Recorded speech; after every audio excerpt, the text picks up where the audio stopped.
আজকে আমি কলোনিতে কিছু পাখি ছাড়বো, মানে কিছু ফিমেল পাখি ছাড়বো, যেটা মেল পাখি ফিমেল পাখি পুরো সেম সেম হয়ে যাবে, সেটাই দেখাবো। দেখুন 9, 8, 7, 6, 5, 4, 3, 2, 1. হ্যালো বন্ধুরা, আমি রাহুল। তো আমি সবাইকে বলি যে পাখিদের একটু গম সেদ্ধ দেবেন, তো গম সেদ্ধ দেওয়া বলে দিয়েছিলাম। এই গরুগুলো দেখুন একবার একদম ভিজেই দিতে হবে, মানে যত পারবেন 2-3 ঘন্টা আগে। হ্যালো বন্ধুরা, আমি রাহুল। তো আমার এই কলোনিতে এখনও কিছু মাদি বাকি ছিল, মানে মেয়ে ফিমেল পাখি বাকি ছিল। তো আমি সেই পাখিগুলো আমি আজ নিয়ে চলে এসেছি। তো এখানেও আমার 8-9টা পাখি আছে। তো এখানে দিয়ে তাহলে সেম সেম পুরো পাখি মেল ফিমেল পুরো সেম। তো সেইগুলোই ছাড়বো, সেই আজকে একটুখানি দেখাচ্ছি আপনাদেরকে। তো তারপর আমার ছাড়া হয়ে গেলে আর কিছুদিন পর আমি ভাঁড় লাগাবো, সেটাও দেখাবো। তো ভাঁড় লাগাবো। এখন এই পাখিগুলো এখন সুস্থ হয়ে গেছে, আগের থেকে যে ট্যাবলেটগুলো বা ওষুধগুলো দিয়েছিলাম পর থেকে এখন পাখিগুলো সুস্থ হয়ে গেছে, চাঙ্গা হয়ে গেছে, তাজা হয়ে গেছে। তো এই পাখিগুলো কিছু বাই করে নিয়ে এসেছি, বাই বলতে পারবেন। তো আমি আমার কিছু পাখি ছিল, আমার ফিমেল পাখি ছিল, আমি চেঞ্জ করে নিয়েছি, কিছু পাখি কিনে নিয়ে এসেছি। এবার আমি ছাড়বো, সেগুলোই দেখাবো আপনাদেরকে। দেখুন এই দেখুন আমার ঘরটা ছোটোর থেকে দেখিয়েছি। তো খাবার পুরো শেষ হয়ে গেছে, জলও পাল্টে দিতে হবে। তো ফাড়ো তুলে নিন। বেশি পাখি নিয়ে এসেছি, হলুদ পাখি, red eye focus, red eye পাখি বলে বাচ্চা ভাড়া তোলে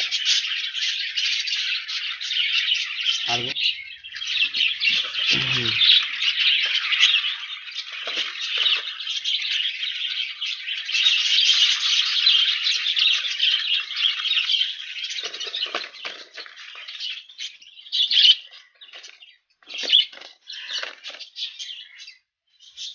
সব 4 মাসের পাখি নিয়ে, সব 4 মাসের পাখি।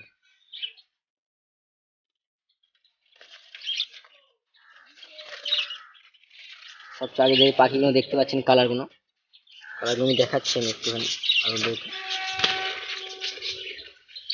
দেখুন পুরো ফ্রেশ পাখি আছে, 4 মাসের বাচ্চা আছে।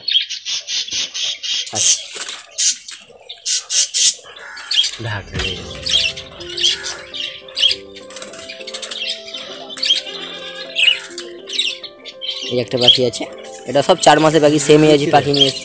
দেখে হ্যাঁ দেখা,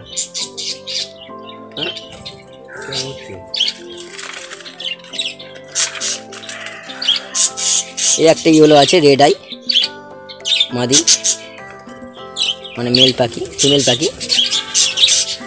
অনেকক্ষণ উঠছে, পাখিটা অনেকক্ষণ উঠছে। এই একটা স্প্যাঙ্গেলের মতন ইয়েলো পড়েছে, দেখতে পাচ্ছেন পাখিটা। এবার ছাড়বো ফ্রেন্ড পাখিটাকে, দেখাবো আপনাদেরকে।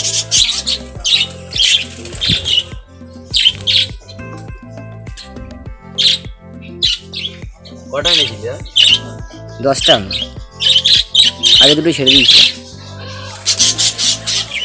দেখতে পাচ্ছেন। আর 5টার মতন পাখি আনলে আমার পুরো কমপ্লিট হয়ে যাবে, বলতে গেলে 5টা ফিমেল পাখি তো আনলে হয়ে যাবে। তাহলে আমার 100 পেয়ার, 50 পেয়ার পাখি হয়ে যাবে। এবার পাখিগুলোকে গম সেদ্ধ খেয়ে দেবো, সেটা দেখাবো। তো গম সেদ্ধ আমি বলছি প্রত্যেক দুপুরবেলায় আমি পাখিগুলোকে দিই। আজ ওষুধ দিই, পাখিগুলো ঠিক হয়ে গেছে, এখন মুখে পাখি হয়ে গেছে, তরতাজা পাখি হয়ে গেছে। যেগুলো আগে ঝিমিয়েছিল সেগুলোও ঠিক হয়ে গেছে ফ্রেন্ড। এবার গম দেবো খেতে, গমটা ধুয়ে নেবো, ধুয়ে দেখাবো আপনাদেরকে। দেখুন হ্যালো বন্ধুরা, আমি রাহুল। তো আমি সবাইকে বলি যে পাখিদের একটু গম সেদ্ধ দেবেন, তো গম সেদ্ধ দেওয়া বলে দিয়েছিলাম। এই গরুগুলো দেখুন একবার একদম ভিজেই দিতে হবে, মানে যত পারবেন 2-3 ঘন্টা আগে বা একদিন রাত্রি ভিজিয়ে দেবেন, পরের দিন সকালবেলা সেদ্ধ করে দেবেন। সেদ্ধ করলে এমন নরম হয়ে গেছে যাতে প্রিন্স পাখিও খেতে পারবে। তো এরকম নরম করে সেদ্ধ করে একটুখানি জলে ঠান্ডা হয়ে গেলে দেখুন নরম হয়ে গেছে। এবার আপনি কলোনিতে দিয়ে দিন। তো প্রিন্স এই বদ্রি পাখি যদি এরকম প্রত্যেক টাইমে এভরিডে যদি দেন, তাই দানাটা একটু কম খরচ হবে, আর ওদের সুস্থ থাকবে, পাখিগুলো লম্বা থাকবে, পাখির ফেদারগুলো চকচক করবে, এটাই ব্যাপার। তো আমার বড় বড় যারা বিডার আছে, বদ্রির বিডার, তাদের থেকে আমি এইগুলো শুনেছি, তাই আমিও দিচ্ছি পাখিকে। তো আমি আগে অল্প করে দিতাম, এখন বেশি করে দিচ্ছি, সেটাই আপনার সাথে শেয়ার করছি। যদি আপনাদের কলোনি থাকে তো তাই দেখবেন, ভিডিওটা লাইক দিন, নতুন ভিডিও চাচ্ছি। এই দেখুন এবার গমগুলো ভেতরে ঢুকিয়ে দেবো। তো ফ্রেন্ড দেখাচ্ছি আমি আস্তে আস্তে। আমার এক হাতে ক্যামেরা একটু বেশি দুলছে।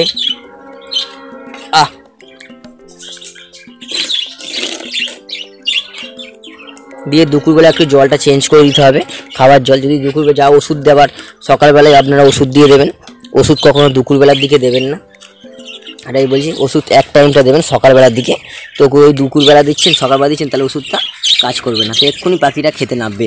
তো আমি জলগুলো বার করে নিই, নাহলে নোংরা জলই ওরা খেয়ে নেবে।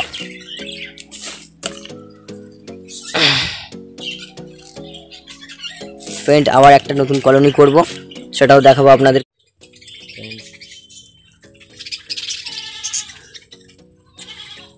দেখুন ফ্রেন্ডস, আমার পাখিগুলো গম খেতে নেমে গেছে, কত সুন্দরভাবে গমগুলো খাচ্ছে। তো এই পাখিগুলো আমার কাছে 1 সপ্তাহের মতন আছে, তাতেই আমি অভ্যাস করে দিয়েছি এই পাখিগুলোকে গম খাওয়ানোর জন্য। তো দেখুন এরকমভাবে গমগুলো আপনাদের পাখিগুলোও দেবেন, তো দিলে চঞ্চল থাকবে, সতেজ থাকবে, তাজা থাকবে। পাখিগুলো দিন খেতে একটু যত্ন করবেন বদ্রি পাখি, তো ভালোই থাকবে। তো ফ্রেন্ড, আজকের জন্য এইটুখানি, দেখা হবে নতুন ভিডিওতে।